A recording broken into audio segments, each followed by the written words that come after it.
सभी को राधे राधे, नमस्कार, राम राम। और आज है नागपंचमी। तो नागपंचमी की आप सभी को बहुत बहुत बधाइयाँ। और नागपंचमी की एक पौराणिक कथा है जो मैं आपको सुनाती हूँ। पुराने समय में एक सेठ जी रहते थे, उनके 7 पुत्र थे और उन 7 के विवाह हो चुके थे।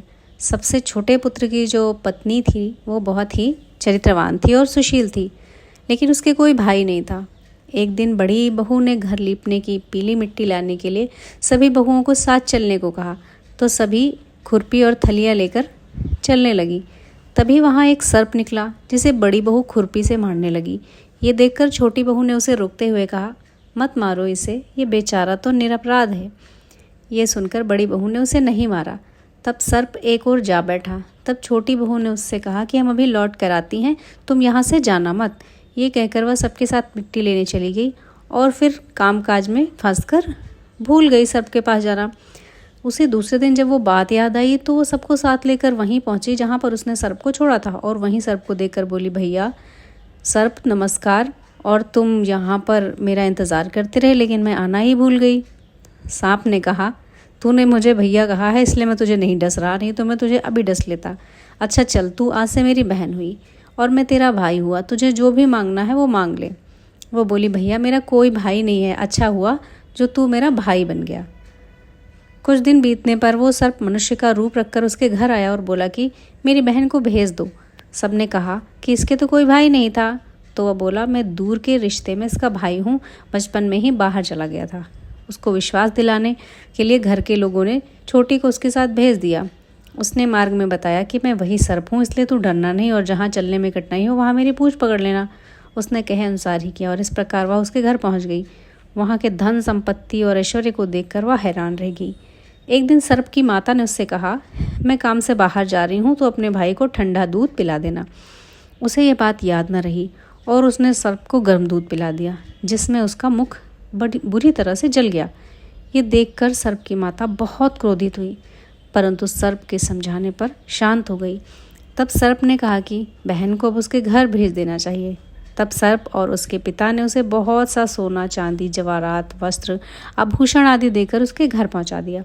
इतना ढेर सारा धन देखकर बड़ी बहू ने ईर्ष्या से कहा, भाई तो बड़ा धनवान है, तुझे तो उससे और भी धन लाना चाहिए। सर्प ने ये वचन सुना तो सब वस्तुएं सोने की लाकर दे दी। ये देखकर बड़ी बहू ने ताने मारते हुए कहा, तब तो तेरे भाई को झाड़ू भी सोने की लाकर रखनी चाहिए।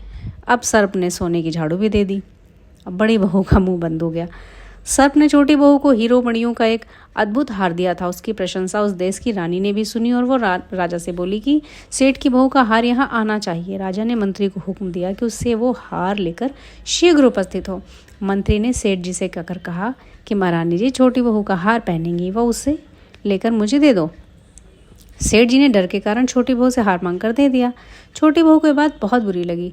उसने अपने सर्प भाई को याद किया और आने पर प्रार्थना की, भैया रानी ने हार छीन लिया है, तुम कुछ ऐसा करो कि जब वो हार उसके गले में रहे तब तक के लिए सर्प बन जाए, और जब वो मुझे लौटा दे तब हीरो और मणियों का हो जाए। सर्प ने ठीक वैसा ही किया। जैसे ही रानी ने हार पहना वैसे ही वह सर्प बन गया और रानी देखकर चीख पड़ी और रोने लगी। ये देखकर राजा ने सेठ के पास खबर भेजी कि छोटी बहू को तुरंत भेजो। सेठ जी डर गए और उन्होंने छोटी बहू को भेज दिया।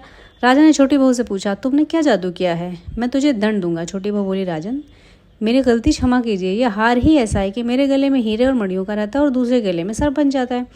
यह सुनकर राजा ने वो सर्प बना हार उसे देकर कहा, अभी पहन कर दिखाओ। छोटी बहू ने जैसे उसे पहना वह फिर हीरे मणियों का हो गया। ये देखकर राजा को उसकी बात का विश्वास हो गया और उसने प्रसन्न होकर उसे बहुत सी मुद्राएं भी पुरस्कार में दी। छोटी बहू हार लेकर अपने घर लौट आई।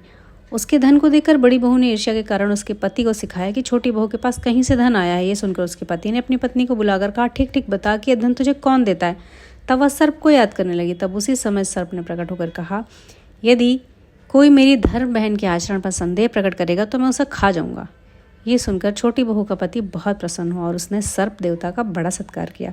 उसी दिन से नागपंचमी का त्यौहार मनाया जाता है और स्त्रियां सर्प को भाई मानकर उसकी पूजा करती हैं।